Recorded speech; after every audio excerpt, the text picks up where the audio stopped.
Please be advised that the information you are about to view is overwhelmingly significant.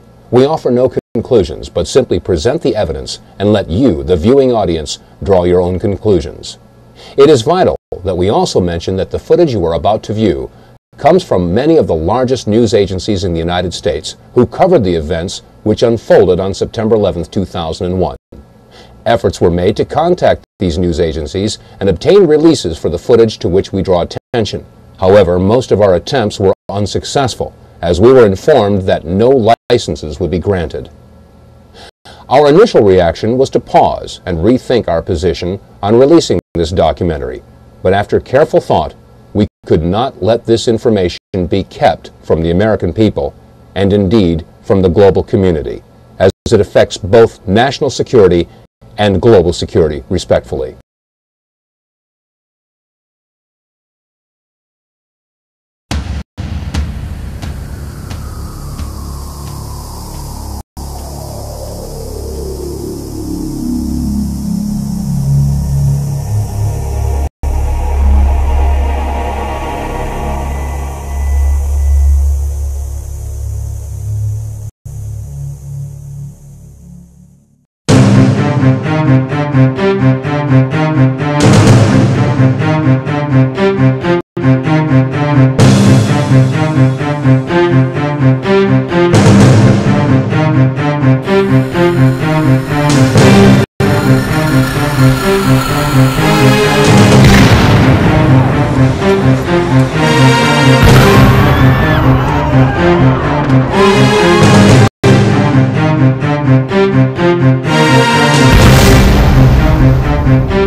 God bless the victims, their families, and America.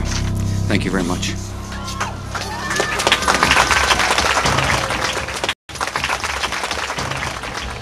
It's been said that all truth passes through three stages. The first stage being denial, the second stage being violent opposition, and the third stage being widespread acceptance as common knowledge. Well, as you view this documentary, keep in mind that people watching will probably fall into one of those three categories. One group of people will absolutely deny that what they're seeing could possibly be true. The second group of people will be violently opposed to this kind of information being released, and they'll do everything that they can to discredit the messenger rather than pay attention to the message. And yet there will probably be a third group of people that will sit back in their easy chair and say, "I'm not surprised, I knew it all along." With this in mind, let's begin by playing a little word association. I'll say a word, and you think of the first word that comes to mind. Conspiracy theory is what most people think of. We've all been conditioned to associate the word theory with the word conspiracy, because after all, no conspiracies could possibly be true. They're all just theories, aren't they? Well, in the phrase conspiracy theory, there are two words. The first word, conspiracy. The second word is the active word, theory. By definition, a theory is a supposition, an idea, a concept, a hypothesis. Let me give you an example. In theory, if I purchase a raffle ticket, I could win a prize. Now, as long as I don't purchase a raffle ticket, my win is theoretical. But once you purchase a raffle ticket, the win is no longer a theory. It becomes a possibility. And the more raffle tickets you purchase, the more possible and eventually probable the win becomes. Such is the case with a conspiracy theory. As long as there is no evidence, it is a conspiracy theory. But once you have a piece of evidence, no matter how flimsy or circumstantial it may be, it becomes a possibility. And the more evidence that is gathered, the more possible and eventually probable the conspiracy is. You'll be looking at evidence in this documentary, and it will be up to you to decide if this is a conspiracy theory or indeed a conspiracy. Let us never tolerate outrageous conspiracy theories concerning the attacks of September the 11th, malicious lies that attempt to shift the blame away from the terrorists themselves, away from the guilty. On September 11th, 2001, 4 events occurred within an hour and 15 minutes of one another.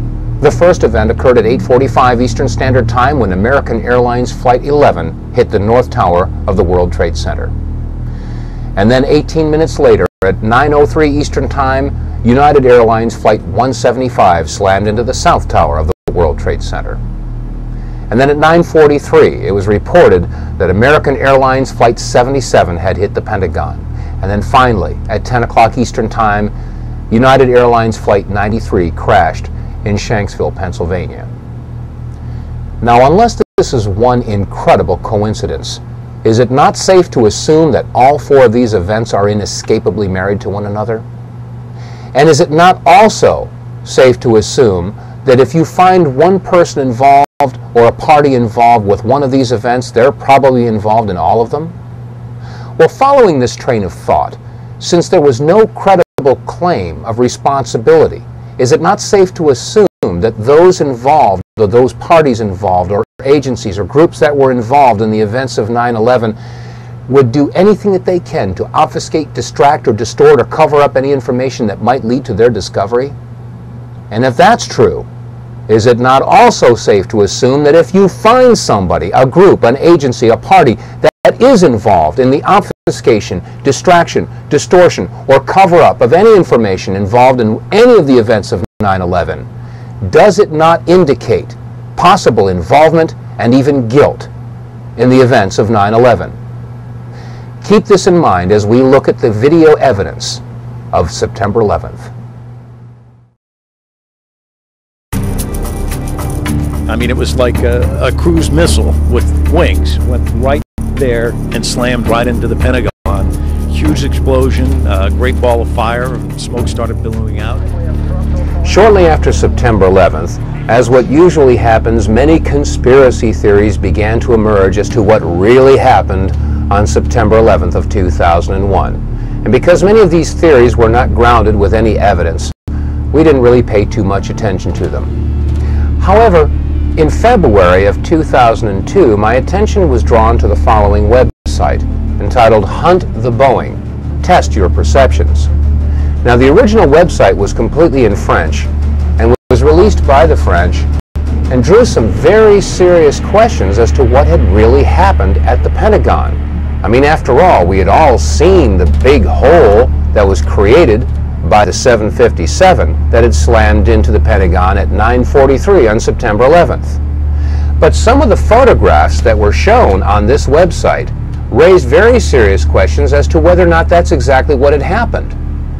Some of these photographs showed a smaller hole, and in some cases showed that there was no way that a 757 could have created this damage. So we began our own investigation, and that started by taking a look at some of the magazines that we all saw at the supermarket checkout stands shortly after the events of September 11th. As I began poring through the photographs, I had one goal in mind, and that was to prove the French wrong with their website Hunt the Boeing. After all, there must have been some photographic evidence that showed that a 757 had hit the Pentagon. But as we went through all these photographs, we could find no pictures whatsoever showing a tail, a nose, a fuselage, wings, engine, wheels, luggage, seats, nothing. There were no photographs showing any recognizable wreckage from a 757.